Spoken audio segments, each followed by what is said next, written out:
Hi there. I'm Valerie Payne, President and CEO of the Halifax Chamber of Commerce. We've been hearing a lot of rhetoric lately around the Maritime Link. Today, we're going to try and separate fact from fiction with my guest, Murray Coolican. Murray is Deputy Minister of the Department of Energy. Come along.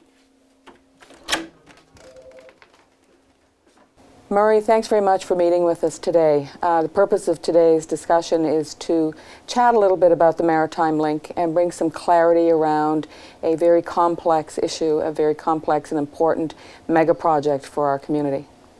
Well, there are two things that are driving this decision. One is the cost of fossil fuels continues to go up.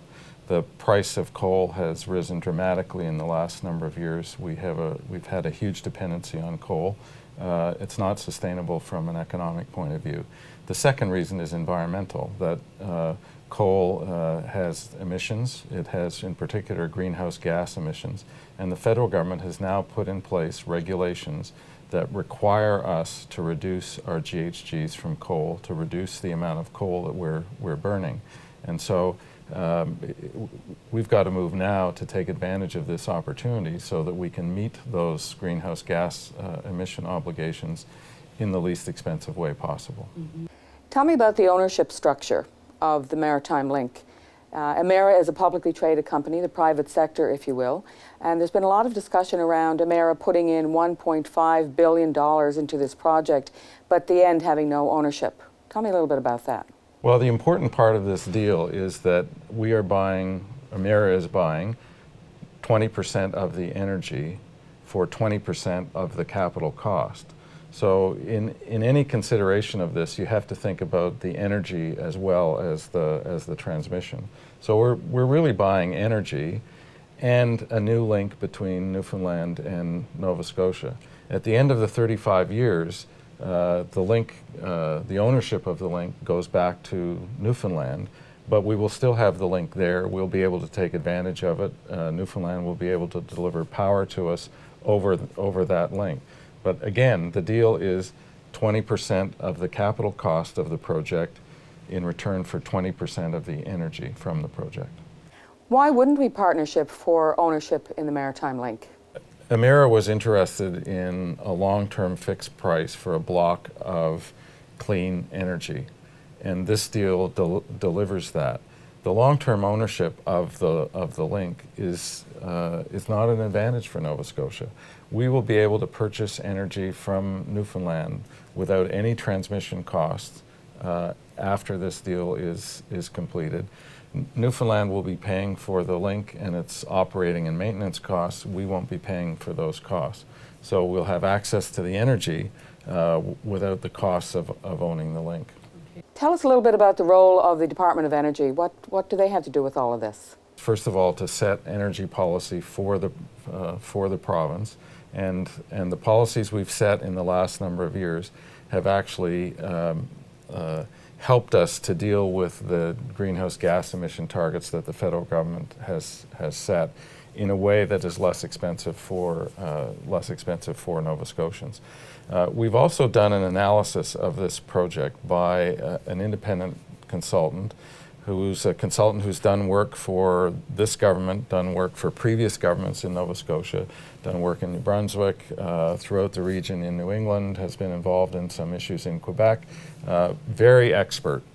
And what he's done is to compare the cost of the Maritime Link project to bringing electricity from Quebec or from getting electricity from building natural gas generation in combination with wind.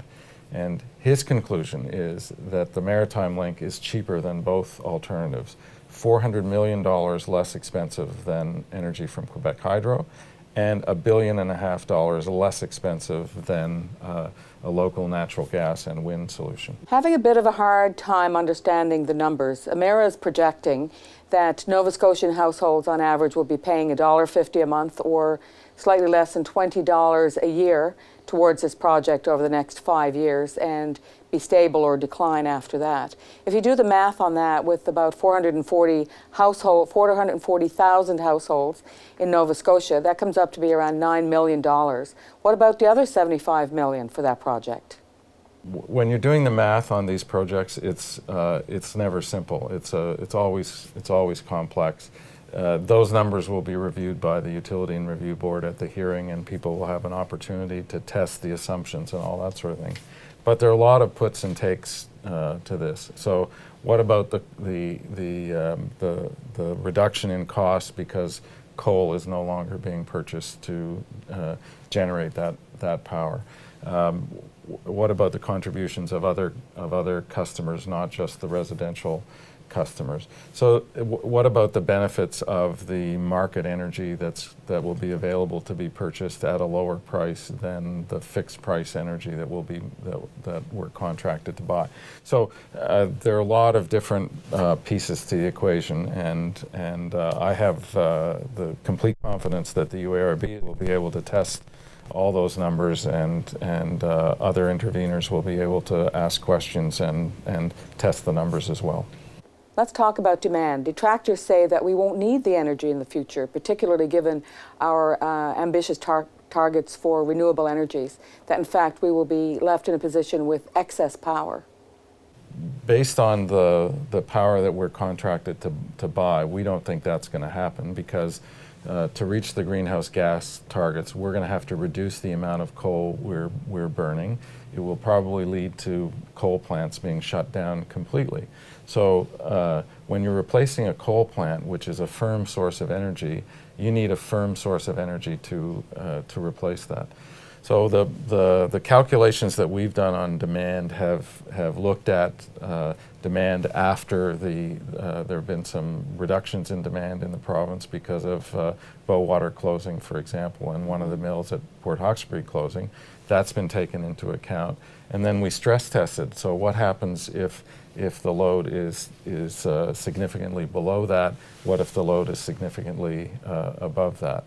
And yes, we're still focused on efficiency and trying to reduce our demand, but look around your house and tell me if you don't have significant more electricity use in your house, given the number of TVs that you have, computers that are operating, internet, that sort of thing. And people are using those kinds of devices a lot more today.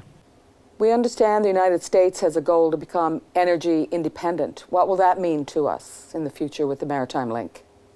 Well, we think actually that there is going to be continuing demand for clean energy in the United States, particularly in the New England market. And there are different markets. And when people talk about energy independence for the United States, they're usually talking about supplies of natural gas and oil. But I can't see the United States no longer taking imports of electricity from Quebec or from British Columbia or from Atlantic Canada when that's available. Mm-hmm.